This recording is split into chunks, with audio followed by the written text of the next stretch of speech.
오늘은 로마서를 통하여 본 생명, 그래서 로마서 8장 2절에 생명의 성령의 법이 무엇인지 생명에 관해서 같이 공부하고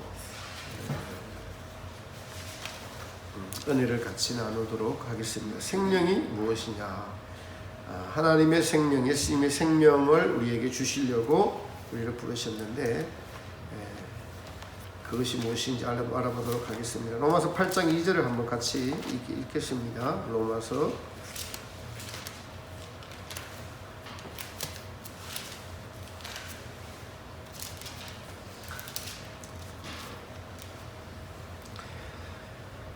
1절 2절 같이 읽습니다. 시작. 그러므로 이제 그리스도 예수 안에 있는 자에게는 결코 정죄함이 없나니 이는 그리스도 예수 안에 있는 생명의 성령의 법이 죄와 사망의 법에서 너를 해방하였습니다. 아멘. 이 말씀은 정말 놀라운 말씀인데 우리가 로마서를 읽으면서 알아야 될 것이, 첫 번째로는 로마서를 기록한 목적이 1장 11절에 너에게 무슨 신령한 은사를 주게 하겠다. 그 신령한 은사가 사도 바울이 경험한 거란 말이죠. 그 다음에 이 신령한 은사에 대해서 바울은 또 로마서 4장에서 아브라함을 끌어다가 죄 문제를 3장에서 칭의에 대해서 이야기를 하고 난 이후에 아브라함에게 할례를 이야기하는데 여기에 놀라운 비밀이 있다는 것입니다. 아브라함을 끌어다 쓴 것은 믿음의 조상 아브라함을 이야기하면은 유대인들이 꼼짝을 하지 못합니다. 근데 아브라함이 받은 할례가, 아브라함이 받은 육적인 할례가, 그것이 무할례시에 된 믿음으로 된 의를, 그러니까 무할례시, 바로 아브라함은 75세 때 소명을 받아서 하란 땅을 떠났고 85세 때 하나님이 지금까지의 10년 동안의 믿음을 보시고 그것을 의롭다 칭해 주셨거든요. 10년이 걸렸습니다. 의롭다고 칭해 주신 것을 인친 것이 99세다. 이것이 할례의 표다. 여기에 숨어있는 영적인 뜻이 무엇인가? 바로 아브라함의 할례는 영적인 할례였다라는 것입니다. 매우 중요합니다. 이 사실을 신학자들이 발견하지 못해서 죄의 해결에 대한 것이 예수님 믿어서부터 죄가 해결됐다라는, 반은 맞고 반은 틀리는, 우리는 이제 아직까지 계속 그것만 공부해야 했습니다.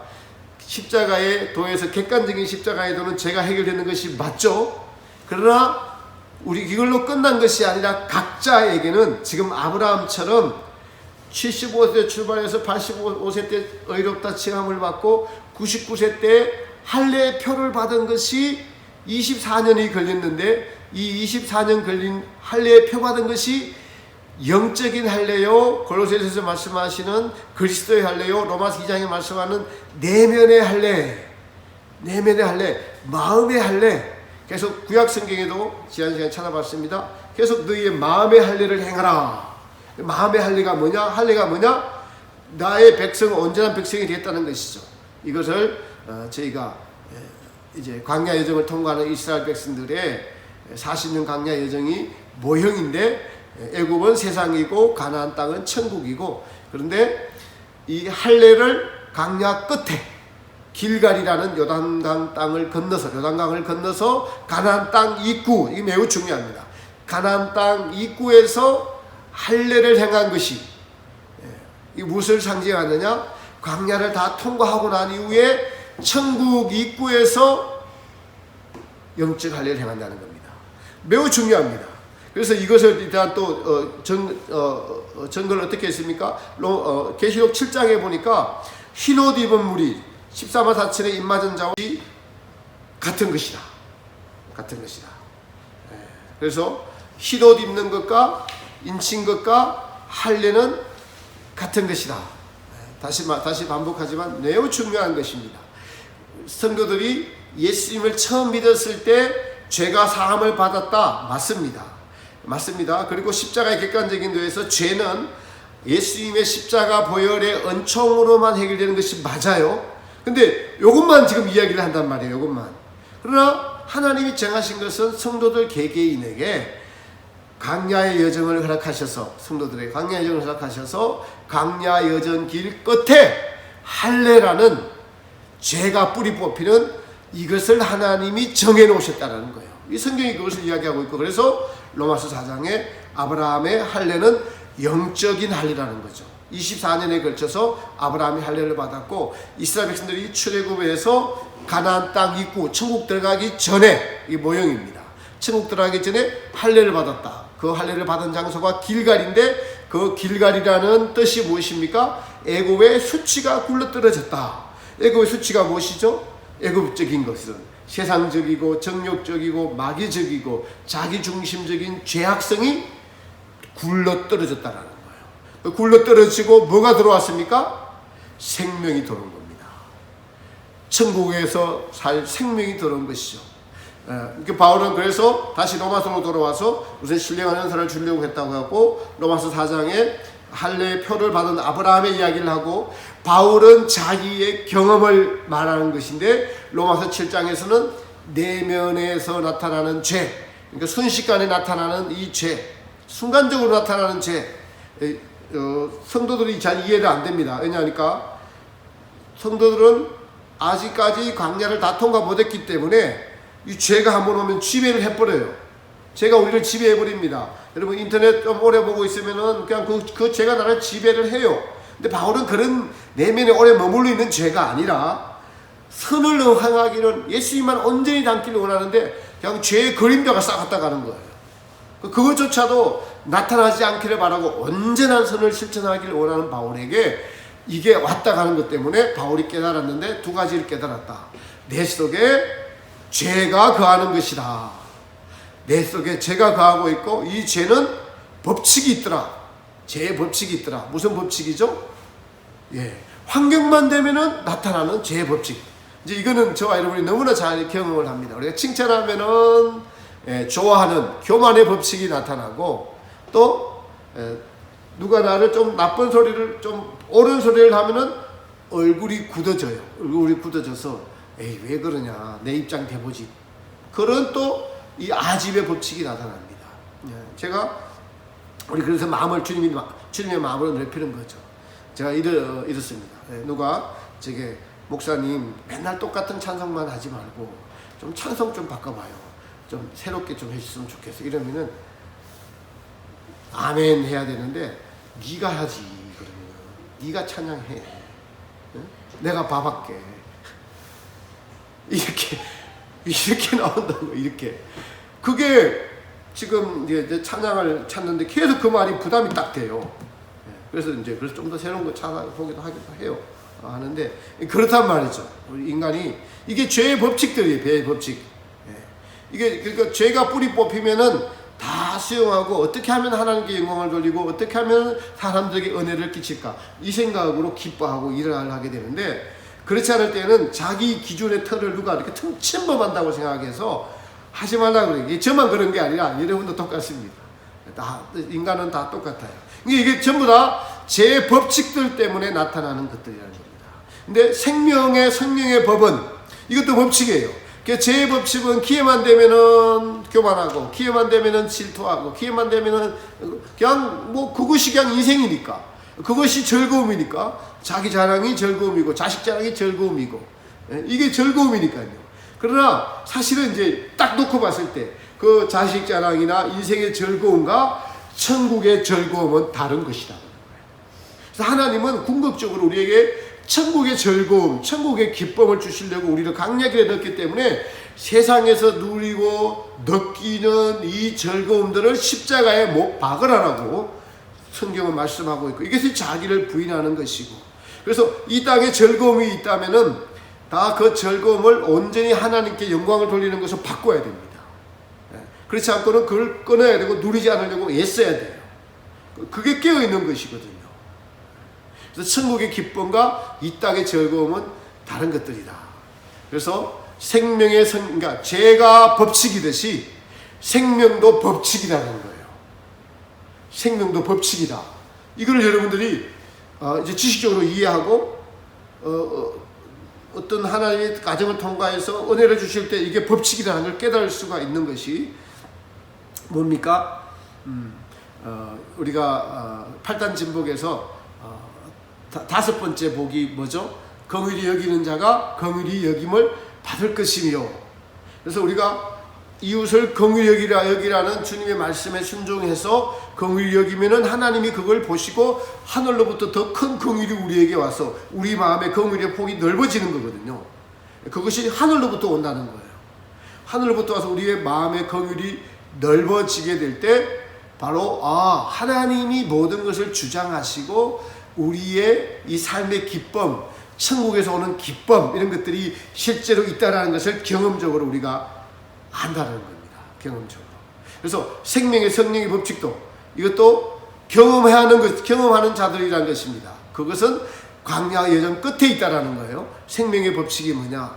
여러분, 이런 거예요. 저도 요즘 정치에 좀 아무래도 남자 또 목사다 보니까 또 알아야 되기도 하고 정치에 관심이 있으니까 저는 뿌리를 중요시하는 사람이니까요. 이승만 대통령을 하나님이 택하셔서 이 나라를 대한민국을 만드셨다는 이것이 뿌리이기 때문에 저는 그 뿌리에서 모든 것을 출발을 합니다. 그러니까 오늘 최근 들어서 이게 요즘 이제 조국 씨에 이어서 법무장관인 추미애 씨가 법무장관이 하는 이 행태들을 보면서 또 그 뒤에 있는 이 문재인 대통령이 하는 것을 보면서 이 사람들이 하는 일을 자꾸 제가 못마땅해야 되니까 대통령이라는 것도 안 붙이고 장관이라는 이름도 제가 안 붙이게 되고 어떨 때 속에서 막 이렇게 화가 딱 일어나더라고요.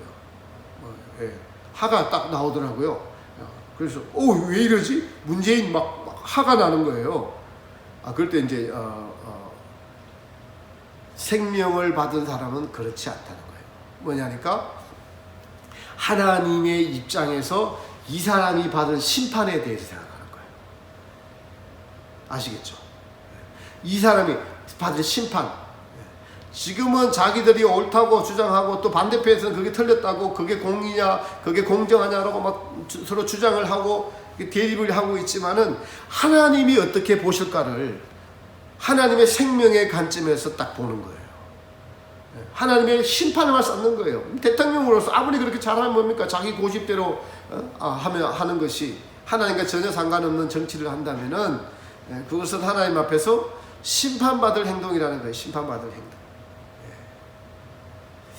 이런 것들을 보면서 생명이 무엇인가? 바로 하나님의 마음, 예수님의 마음, 이것이 곧 생명입니다. 생명이 어떠함이에요. 이걸 우리에게 주시려고 하셨고, 이것도 법칙이라는 거예요. 그래서 누가 나를 미워하면은 그 사람이, 우리 본성은 어떡합니까? 같이 미움이 일어나잖아요. 근데 생명의 법칙은 미워하는 사람이 불쌍하게 보이는 거예요. 왜요? 하나님으로부터 벌받을 짓을 하고 있어요. 하나님부터 벌받을 짓을. 심판 때에 벌받을 짓을 하고 있기 때문에 저 사람이 불쌍하게 여기는 것이 생명에서 자동으로 나오는 법칙이에요, 여러분. 법칙입니다. 그래서 우리 생명에서 법칙을 받은 선생님께서 하시는 행동들을 보면은 다 그래요, 여러분. 사람들이 막 주장하잖아요. 와서 자기 주장을 하잖아요. 그럼 그걸 굳이 옳다고, 굳이 막 이렇게 바꾸려고 하지 않습니다. 바꾸려고 해도 안 바꿔진 걸 아니까 그럼 좋을 대로 하시죠라고 놔둬요. 그러나 고칠 만한 의향이 있는 그런 사람들에게는 아주 좋은 것으로 건면하시는 것을 알 수가 있어요. 그렇습니다. 그래서 생명의 법에 대해서 제가 지금 잠깐 말씀드렸습니다. 그래서 생명의 법을 알려면은 우리가 먼저 선악과를 알아야 됩니다.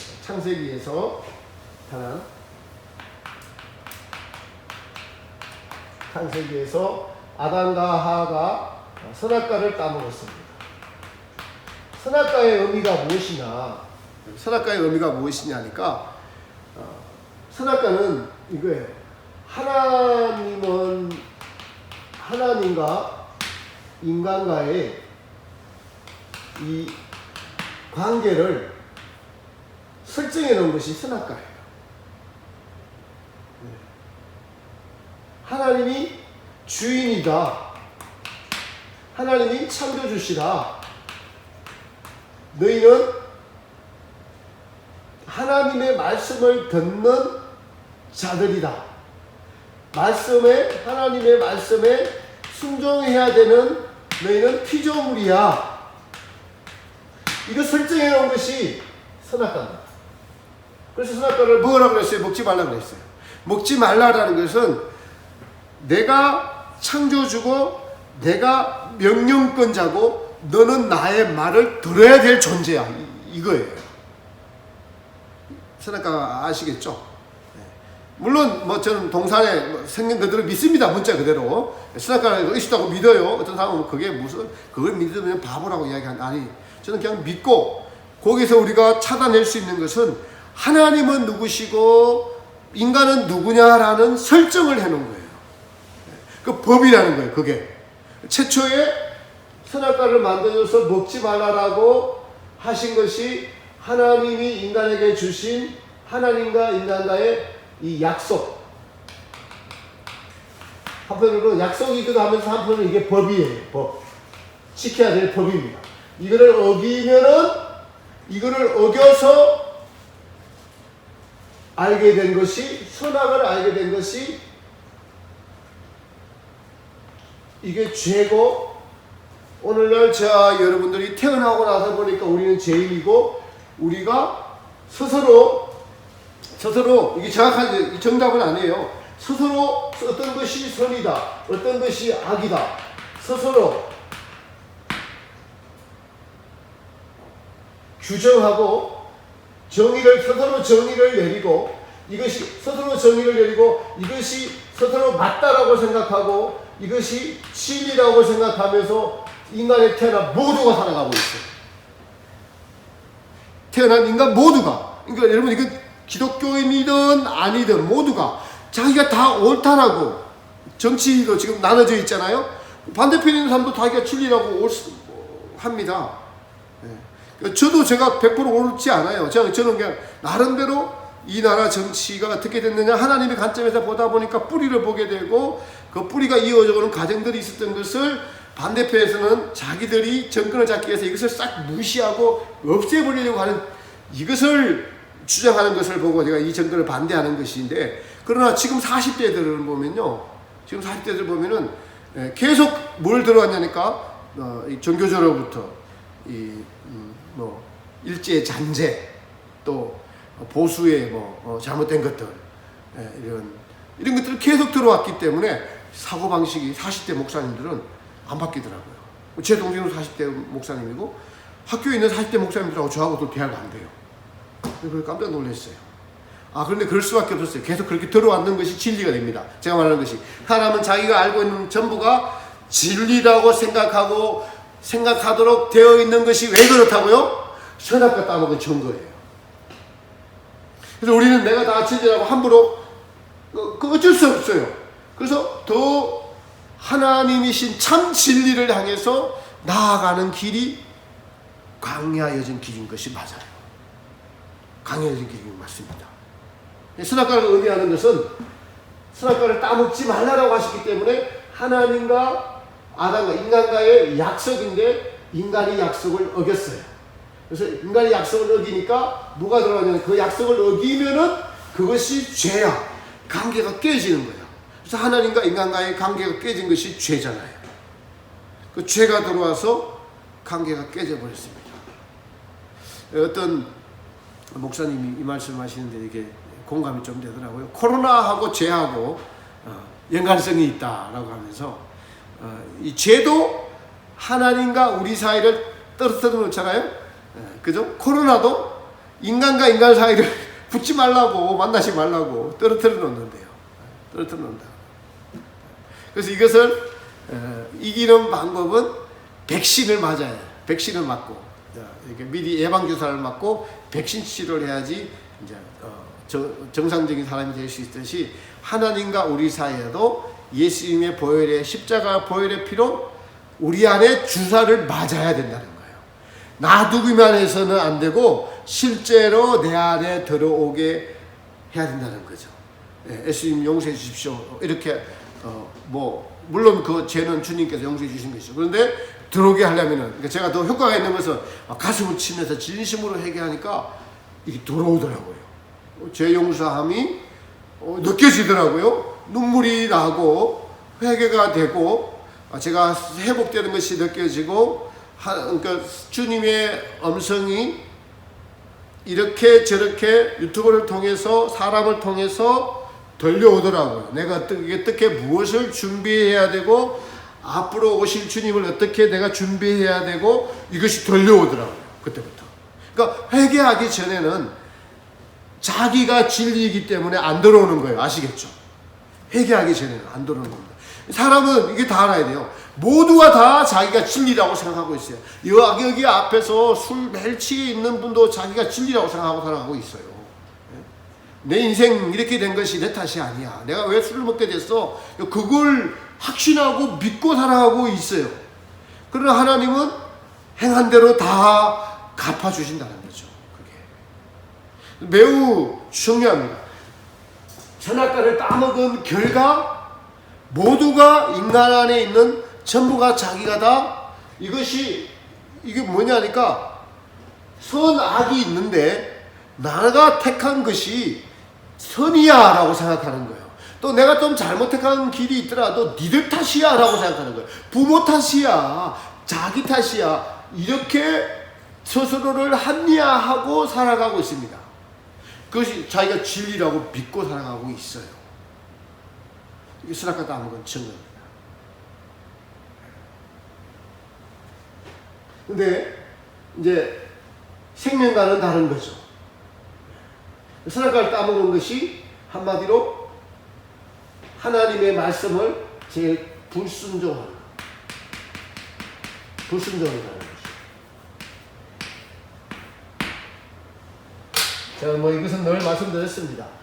죄의 시작은 뭐라고 했죠? 자기 만족이라고 했죠. 자기 만족을 위해서 하나님의 말씀에 불순종합니다. 나를 택했어요. 하나님은 나의 말을 들으라 그랬는데 너는 너의 만족을 택했다. 너의 만족. 그래서 너의 만족으로 결과 여러분 보세요.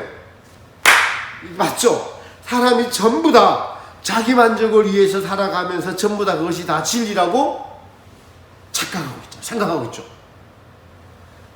이게 단순한 거예요. 단순한 겁니다. 왜 그럴까요? 그러니까 제가 계속 강조해도 저는 이거 아마 전도사 해야 될 거예요. 강조해도 왜냐하면 이것을 제가 강조하거나 앞에서 말하는 분들이 진짜 알고 말하는 분들을 잘 못 봤어요. 하나님이 인간을 어떻게 만들어 놨는가, 하나님의 형상을 담도록 만들어 놨다. 이거는 지정의 이건 다 합니다. 그러나 진짜 그 뿌리가 뭐냐고요? 하나님으로 만족하도록 창조해 놨어요. 그러니까 영혼이라는 것 자체가 만족하도록 창조해 놨다고요. 무엇인가를 만족하도록. 그러니까 하나님은 그렇게 설정해 놓은 거예요. 창조를 할 때 DNA를 그렇게 만들어 놓은 거예요. 모두에게. 근데 하나님은 나가 창조주고 마땅히 나의 사랑과 나와 교제하기 위해서 만들어 놨는데 이것이 또 다른 코스가 하나 있는데 보니까 하나님 빼고도 만족할 수 있더라는 거예요. 그래서 인간이 그걸 선택한 거예요. 하나님은 그걸 선택하지 말라. 그건 불순종이야. 너 죽어. 이렇게 말씀했거든요. 정령 죽으리라. 그렇게 했는데도 불구하고 너 그거 하면 나하고 끝이야. 너 지옥 가. 그렇게 해놨는데도 불구하고 어떻게 해요? 그걸 선택했어요. 자기 만족. 그러니 이거는 우리의 경험에서 보면 알 수 있습니다. 사람들의 경험에서 보면 알 수 있습니다. 전부 자기 만족을 위해서 매일 선택하며 살아가고 있어요. 그것을 선악과를 따먹은 관계로 죄가 들어와 보니까 그것이 진리라고 착각하면서 살아가고 있는 것이 인간 세상이다. 인간 세상이다. 놀랍죠, 여러분. 이거는 예수님을 잘 믿고 또 우리는 진리를 많이 안다고 하고 강해진 길도 알고 있고 있는 저와 여러분도 또 보면은 딱 들어가 보면은 늘 깨어있지 않으면 그래서 제가 이게 참 이거 너무 경험을 해가지고 이게 속사람 하나님을 쫓고 하나님을 좋아하는 성령님을 쫓아 행하는 사람이 속사람 옛사람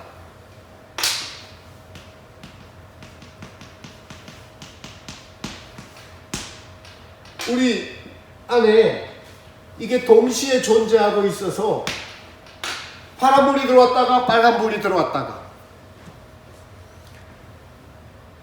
근데 제 안에요, 이게 보여요. 불이 들어와 있는 거, 불 자체가 보인다니까요. 죄의 본성이 보여요. 그런데도 불구하고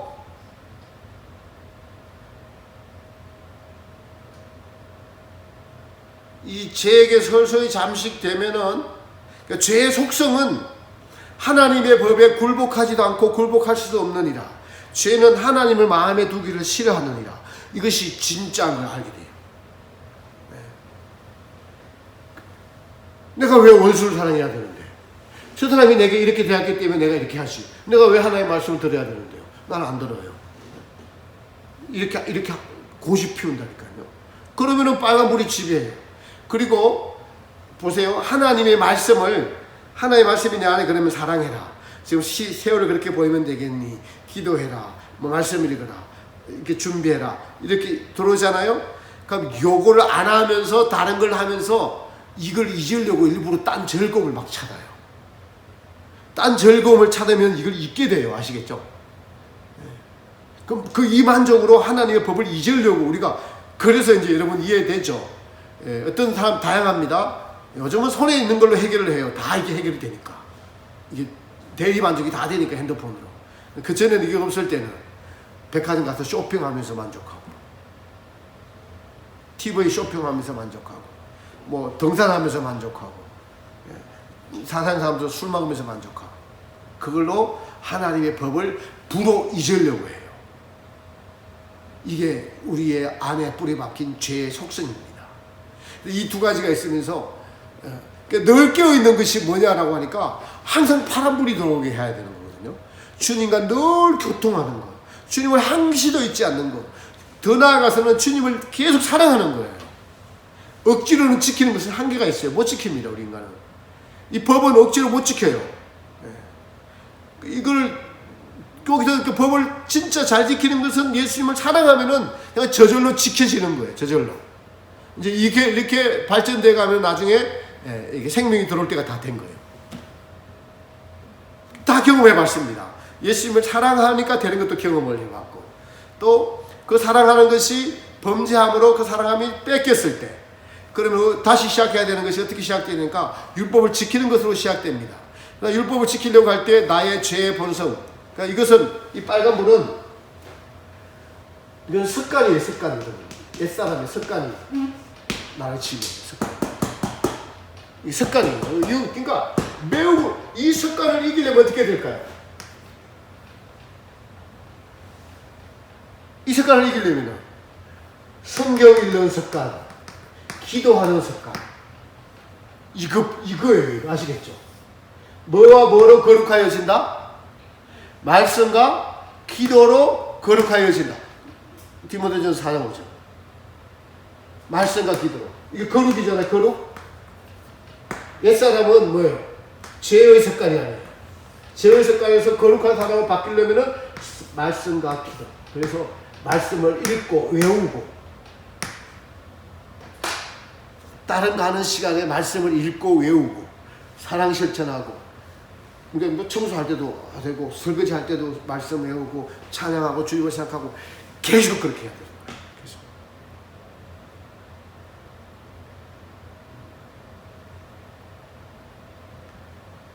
그래서 선악과를 따먹은 인간이,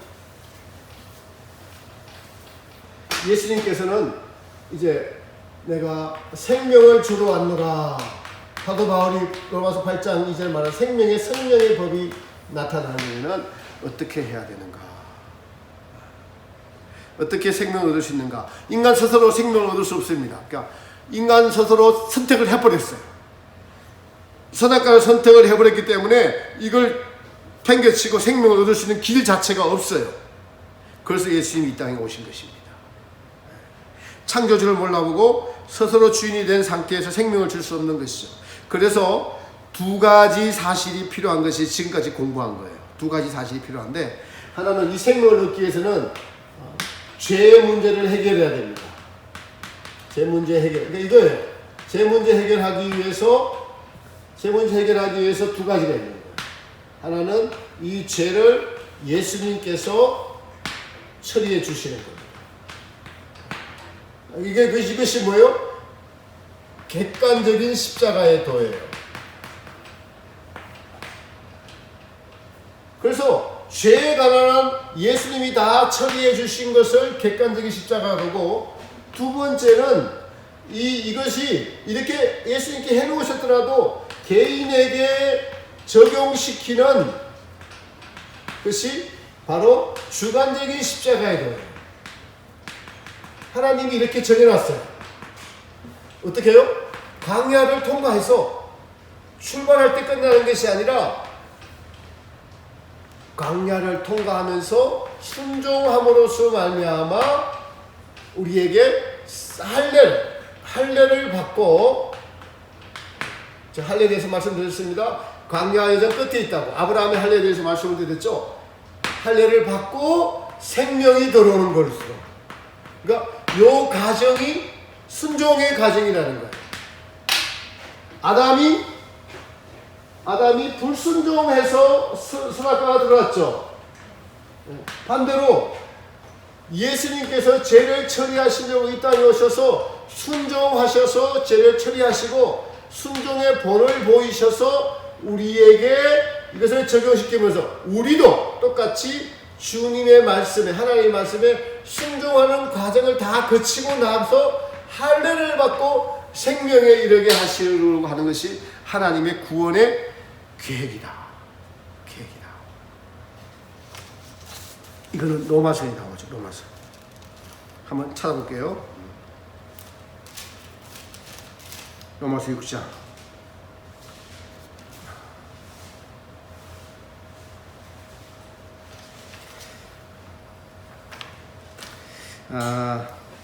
로마서 5장부터 한번 봅시다.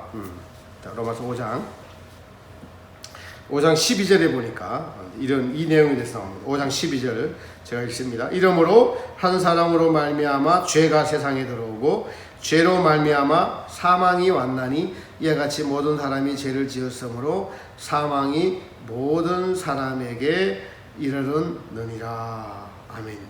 자, 그리고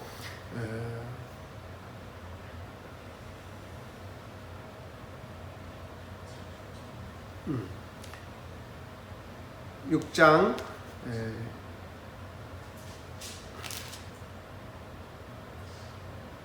순종의 본이라는 것이 나오는데 6장? 6절은 아니 순종이 나와요. 순종 16절 심판이고 이것은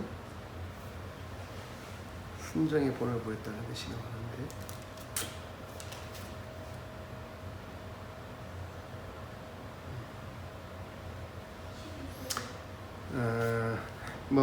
계속 지금 12절 읽었어요. 12절을 읽었어.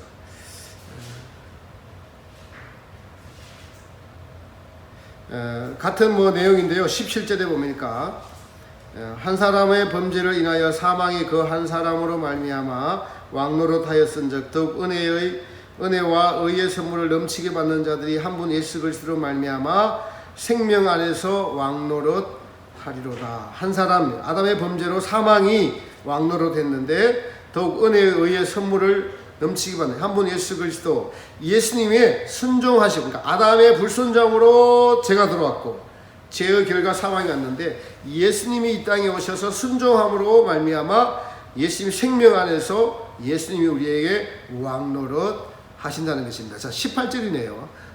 18절 19절이 나와요. 제가 이걸 못 찾아. 18절 19절 같이 한번 읽어봅니다.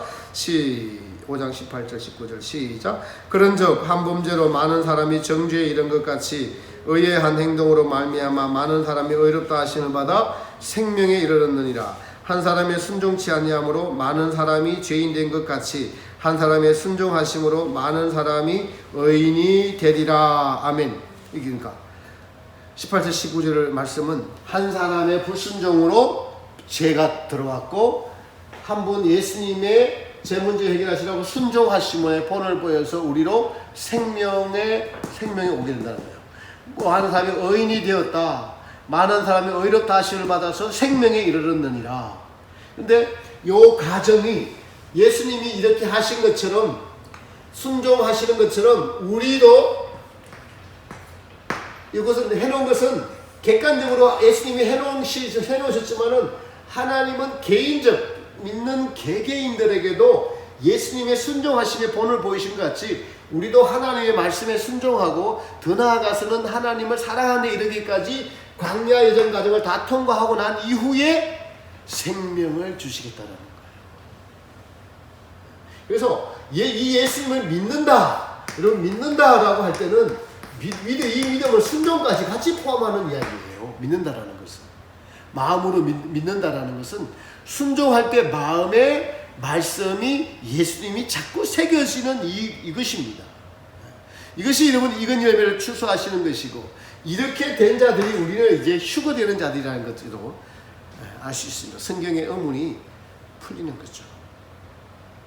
그래서 제가 아까 그린 파란 것하고 빨간 것하고 이것이 내 안에 있어서 파란 것을 이 성령님의 속사람을 계속 순종해야 되는 거예요. 빨간 거는 계속 옛사람은 계속 불순종하라고 그러는 거예요. 불순종. 너를 위해서 살아라. 너의 만족을 위해 살아라. 속사람은 너를 위해 살지 말고 하나님을 사랑하고 이웃을 사랑하며 살아라. 이 말이고 옛사람은 너를 사랑하며 살아라. 딱 그거예요. 단순한. 너를 사랑하며 살아라. 이거 분별하는 게 깨어있는 거예요. 깨어있는 겁니다.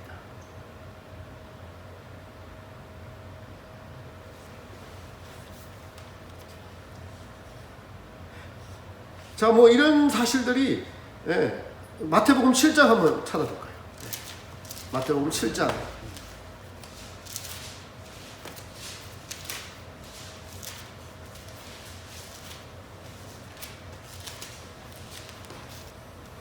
14절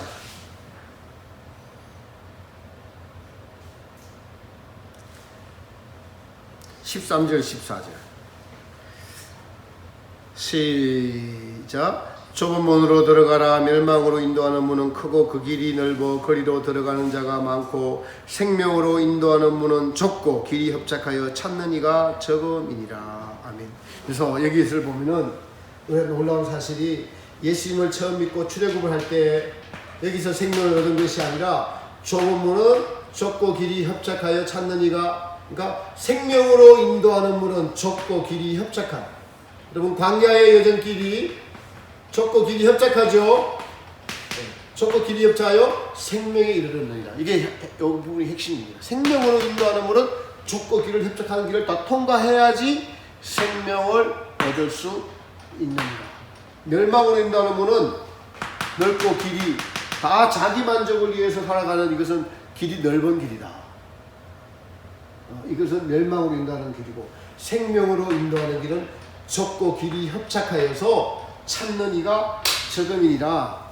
근데 이제 그 앞에 보면은 7장 7절에 보면은 구하라 주실 것이요 찾으라 찾을 것이요 두드리면은 문을 두드리라 그러면 너희에게 열릴 것이다. 구하는 이마다 얻을 것이요 찾는 이마다 찾을 것이요 두드리는 이에게 열릴 것이니라.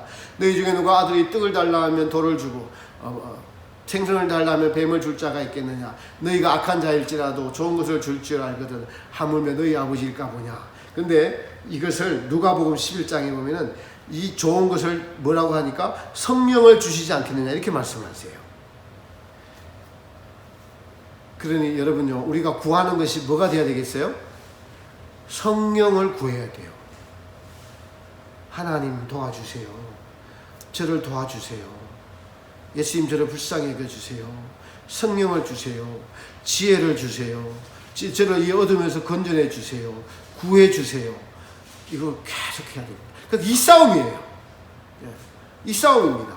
그렇게 해서 예수님의 순종의 길을 걷는 거죠. 그렇게 하면은 성령이 오면 우리가 경험하잖아요. 어떻게 되죠? 마음이 너그러워지고 부드러워지고 겸손해지고 온유해지고 성령의 열매를 계속 맺을 수가 있는데 이렇게 되지 않을 때 깨어있지 않으면은 우리로 죄의 열매들을 맺습니다. 자기가 최고인 줄 알죠.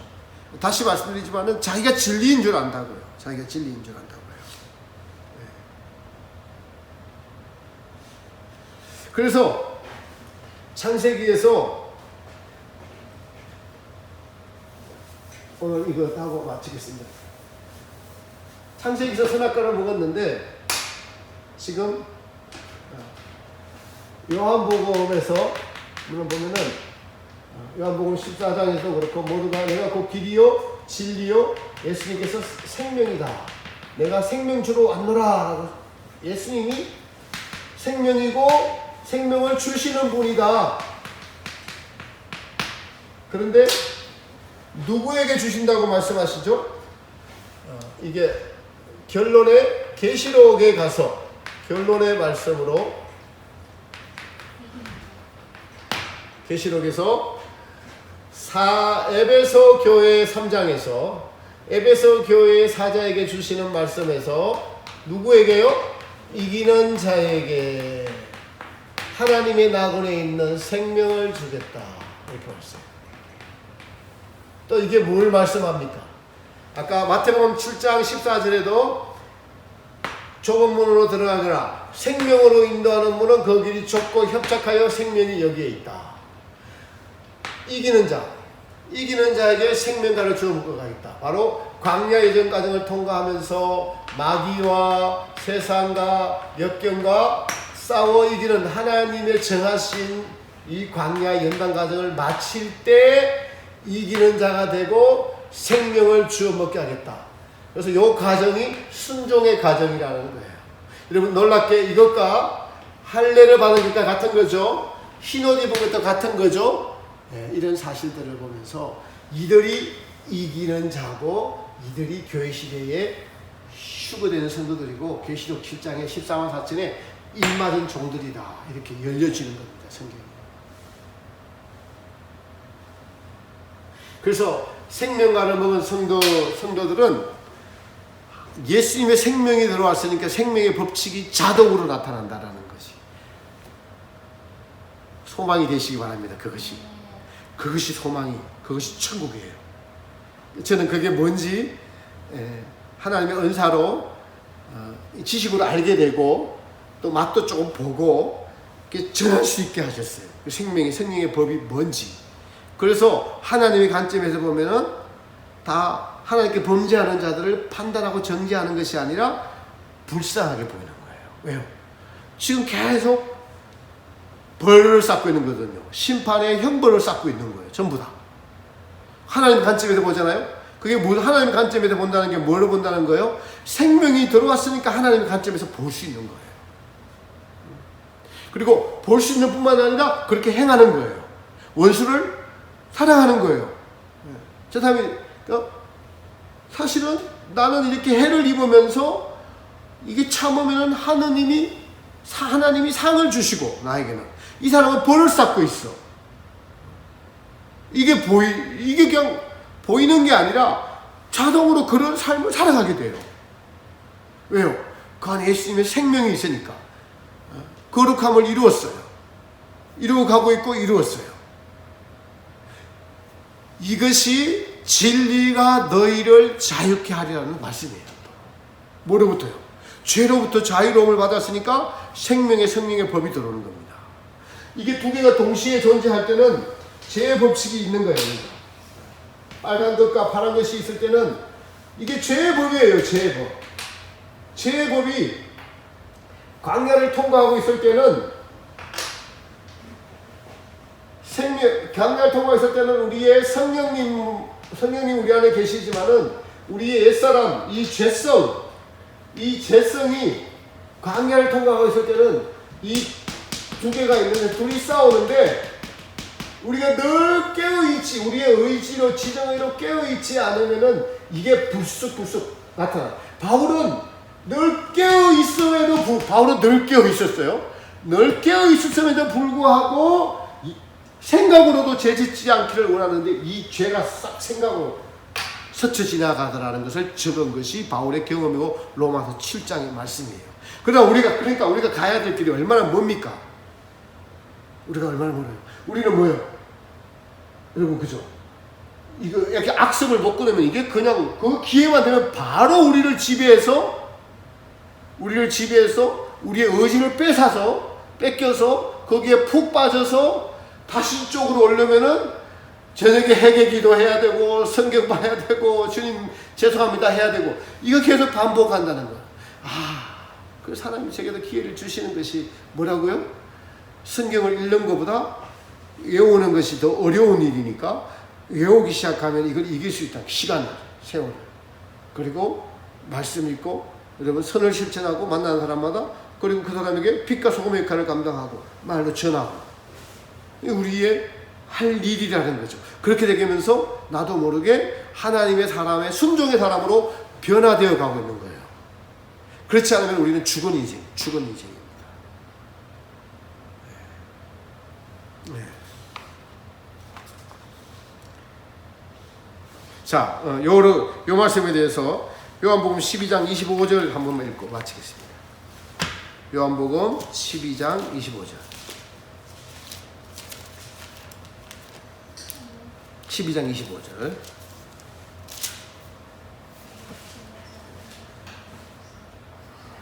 같이 읽습니다. 시작. 자기 생명을 사랑하는 자는 잃어버릴 것이요 이 세상에서 자기 생명을 미워하는 자는 영생하도록 보존하리라. 그 말씀입니다. 그러니까 항상 선택의 길이 놓여 있어요. 여기서 자기 생명을 사랑하는 것은 이거예요. 이거를 미워하는 자는 생명을 얻을 것이요. 이걸 미워하는.